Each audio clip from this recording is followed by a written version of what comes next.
Now, Fifth, when you continuously call Puff gay, does that affect your relationships in Hollywood? I don't call him gay. I said. Let me read it, Fifth. Oh my God. Sorry I can no longer help you guys. Soon you will all be gay and happy. You are all now left under leadership of Puffy Daddy. Report to the nearest rainbow. Dinner Thieves in theaters January 19th. That's why he says things. He doesn't even know what he's saying is like fruity. You know what I'm saying? Like, he says something fabulous and he goes, but me and you, we ain't party. Like, we need to party. What is he talking about? That's the kind of stuff that when people say that to me, I get a little uncomfortable. I get uncomfortable. Like he said something to me one time, a long time ago, at Chris Knighty's wedding. He told me he'd take me shopping. I looked at him like, what you just say? Let me move, man, before I do something. You're gonna make me mess up the wedding. Oh, that's a nice gesture. Let me get out. No, take me. That's what a guy says to his girl.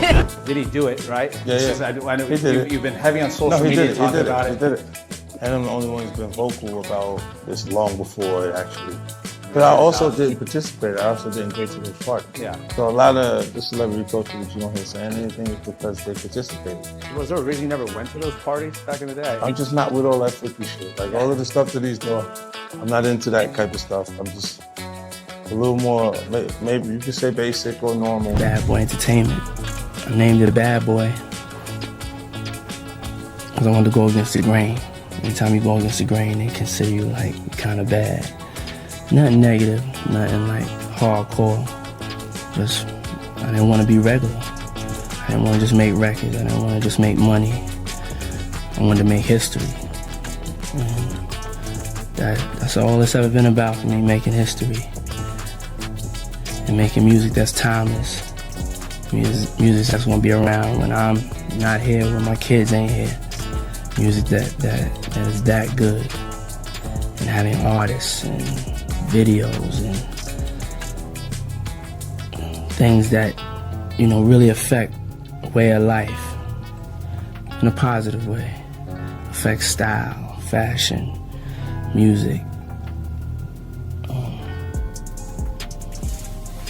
Bad Boy. What just happened in that courtroom left jaws on the floor. The trial of Sean Diddy Combs was already the center of a media firestorm, but no one expected what went down on day 5. Just when the headlines started cooling off, rapper 50 Cent walked into the courtroom, not as a spectator, but as a game changer. Let's rewind for a second. This trial had already drawn national attention, thanks to disturbing allegations brought forward by singer Cassie Ventura. The courtroom was thick with tension. Public opinion was split, and every major network had their cameras locked in. But what no one saw coming was that 50 Cent, a longtime critic of Diddy, had more than just opinions. He had evidence. With the room stunned into silence, 50 took the stand. This wasn't a publicity stunt. He wasn't there for theatrics. According to the dramatized courtroom scenario, 50 Cent arrived armed with damning documents and digital records, claiming to expose the layers of protection and silence that had, for years, shielded Diddy from consequence.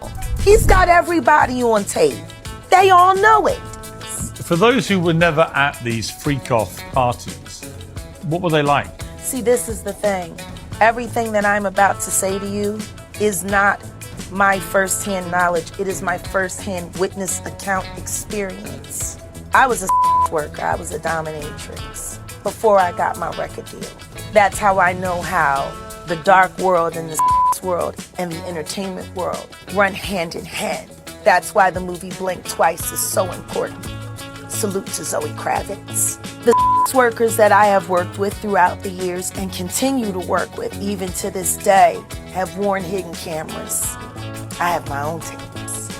I've seen what they do, the ritualistic behaviors, the drugging, putting girls in suitcases, dumping them in alleyways. It's horrifying.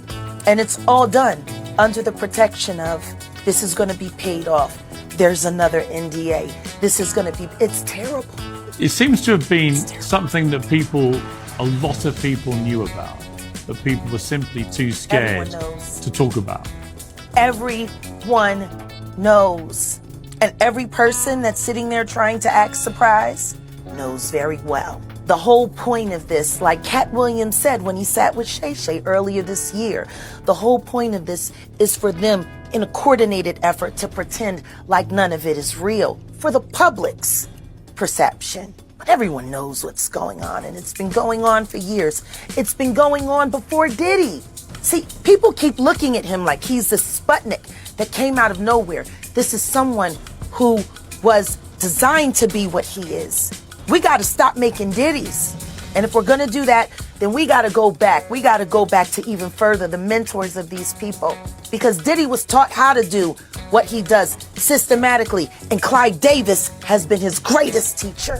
And the most chilling part, he claimed he was standing with Cassie. He told the court in no uncertain terms that it was time the industry stopped protecting predators behind platinum records and billion-dollar brands. You could feel the shift in the air. Jurors leaned in. Even Diddy's legal team looked rattled. 50 confirmed that he had been quietly working behind the scenes with Cassie Ventura's legal team, building a case brick by brick, and he didn't come empty-handed. According to the video, he handed over detailed documentation, phone records, and even a sworn statement from a former bodyguard. Every piece of it, he claimed, pointed to a disturbing pattern that had been hidden from public view. Then came the bombshell pledge. 50 Cent announced that he would personally fund an independent investigation into Diddy's past. Not for fame, not for a headline, but for justice. It was a moment that sent ripple effects far beyond the courtroom walls. Persons in entertainment to really call out people and kind of have that authority in that, to be able to call people out. I mean, which is pretty amazing. You're kind of, in some ways, draining the swamp of Hollywood. Yeah, I don't have a support system. I don't have a support system of or a peer group of artists that I require to do what I'm doing. I've had to be on my own from the beginning. So I don't necessarily have a responsibility to behave a certain way according to them, you know. And look, if I didn't have an award-winning director doing it, if I hadn't put the right people in place to produce it properly, I would understand why they would question or doubt anything, you know. But you go into the '90s, and Kiki D said he paid him to kill Tupac. Did he do it, right? Yeah. I know He did it. You've been heavy on social media talking about it. He did it. And I'm the only one who's been vocal about this long before it actually. Oh, you've been saying this for a long time now. And then no one was, you know, they're just, why is he saying this? And now it's coming out like crazy. I mean, but I also didn't participate. I also didn't go to those parties. Yeah. So a lot of the celebrity culture that you don't hear saying anything is because they participated to a degree. Was there a reason you never went to those parties back in the day? Obviously, I know what was going on there, but is there a reason you never did? I'm just not with all that freaky shit. Like all of the stuff that he's doing, I'm not into that type of stuff. I'm just a little more, maybe you could say basic or normal. So it's not like he hate Diddy, but you know, sometimes they do shit that we don't know about. Well, for him to make the documentary, I think he hates Diddy. Nah. Nah? That's business. That's just business? Business. You wouldn't be mad. Look, you gotta really dislike someone to do a documentary about him. If Jimmy Iovine did the documentary, fans, media, even fellow celebrities, everyone was talking. Social media exploded with reactions. Some praised 50 for using his platform to demand accountability. Others wondered what else might come to light now that the door had been kicked open. Whether you see him as a hero, a disruptor, or something in between, one thing is undeniable. 50 Cent just raised the stakes, and in a trial already packed with tension, twists, and high-profile names, this could be the move that changes everything. Just when you thought the courtroom had seen its most shocking moment, Cassie Ventura took the stand again, and this time, she came back with fire in her voice and power in her presence.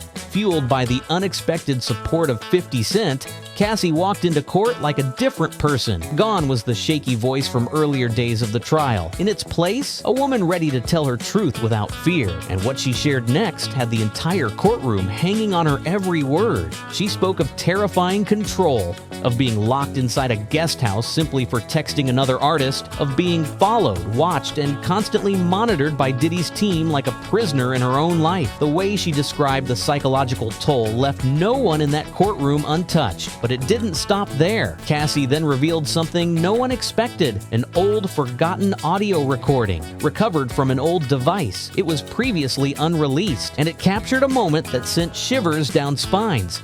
Diddy threatening her in a voice that was cold, calculated, and unmistakably real. The courtroom froze. This wasn't just a testimony anymore. This was proof, the kind of proof that's hard to deny, hard to spin, and impossible to ignore. As the audio played, you could see jurors' expressions change. Even those who might have had doubts before looked visibly shaken. This wasn't just another day in court, it was a reckoning, a turning point, and a reminder that no matter how powerful someone may seem, the truth has a way of finding its voice. After Cassie's powerful testimony and 50 Cent's game-changing intervention, the ripple effect exploded far beyond those 4 courtroom walls. The public wasn't the only one watching closely. Hollywood was too. And it turns out that it's just been announced that he's created a docu-series on Netflix. I can't wait to see this. The other end of that, every person who has tried to speak out about this, who has tried to speak out about the industry, the type of people that are controlling the industry, the attacks that people face from the media if they try to speak out, is always the same. They're called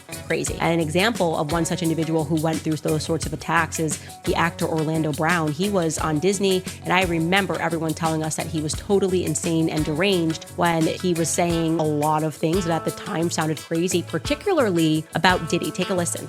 The requirement is you gotta say no to Diddy. If it's new booty in the building, you know he's gonna get it.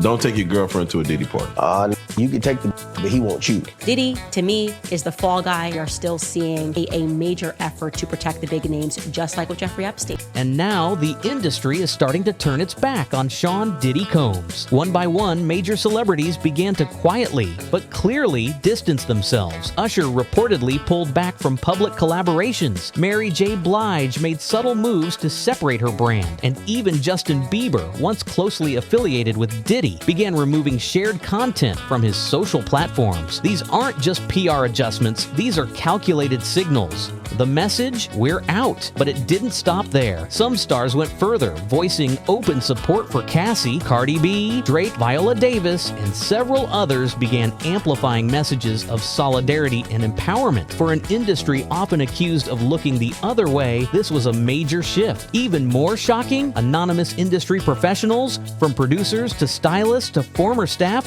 began speaking out. Whisper networks turned into public statements. Years of silent discomfort were suddenly given a microphone. And the picture being painted? A stark contrast to Diddy's carefully curated public persona. The tension had been building for days between Cassie's heartbreaking testimony, 50 Cent's stunning arrival, and the growing media storm outside. Everyone knew the pressure on Diddy was reaching a boiling point, but no one expected it to boil over, right there in front of the judge, the jury, and the world. As Cassie recounted one of the most disturbing parts of her story, something inside Diddy snapped. He stood up and shouted, interrupting the proceedings and confronting 50 Cent directly across the courtroom. His voice echoed, gasps rippled through the room, cameras flashed. This wasn't just a minor outburst, it was a full-blown meltdown. The judge immediately slammed the gavel, issuing a sharp warning to Diddy to regain his composure or face the consequences. But the damage was already done. That moment became the symbol of a man unraveling. After days of trying to project confidence and control, Diddy's carefully managed image cracked wide open for everyone to see. And while all eyes were on the chaos, 50 Cent, he didn't flinch. Dressed sharply and seated calmly, he said nothing. He didn't respond.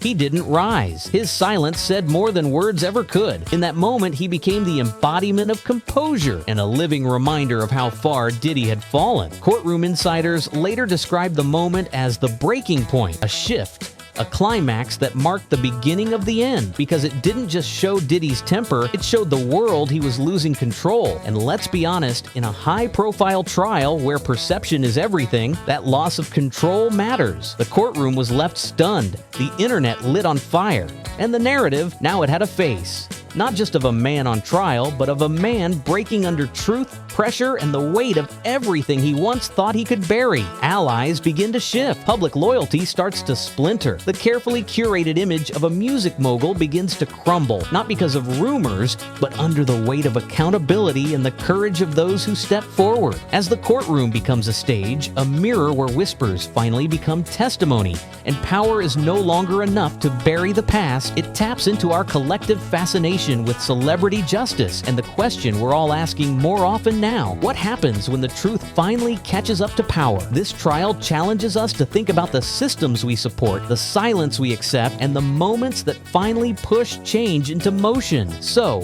what side of history will the industry choose next? Make sure to like, comment, and subscribe, because if stories like this keep unfolding, you won't want to miss a single chapter.